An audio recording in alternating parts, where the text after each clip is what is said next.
В непростой ситуации оказалась молодая жительница Коми Ольга Джулакян. У 32-летней девушки врачи обнаружили рак легких 4-й стадии. Поначалу ее тревожил постоянный кашель. Медики заключили бронхит, но дальше стали беспокоить колени. Ей прописали обезболивающее. Каждую ночь она просыпалась от болей, а утром вновь шла на работу. Сейчас Ольга прошла курс химиотерапии и операцию по удалению лимфоузлов. Врачи говорили, надежды практически нет.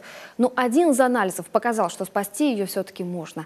Речь идет не о сборе денежных средств. У Ольги особый мутационный ген Т790М. Ни одного зарегистрированного онкобольного с ним в Коми пока не зафиксировано. Для наших врачей этот случай первый. Родственники девушки обращаются к тем, кто сталкивался с таким развитием болезни, поделиться всей известной информацией. Мы ее вылечим. Обязательно. Это я здесь так раскисла. А на самом деле я под ручком держусь.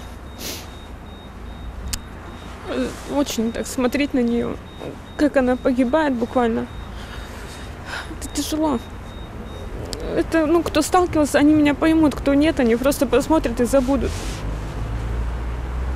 И, конечно, когда начали поступать средства, это не передать словами. Спасти Ольгу Джулакян. Так называется группа ВКонтакте. Если у вас есть какие-то знания об этом мутационном гене, просьба связаться с родственниками больной девушки.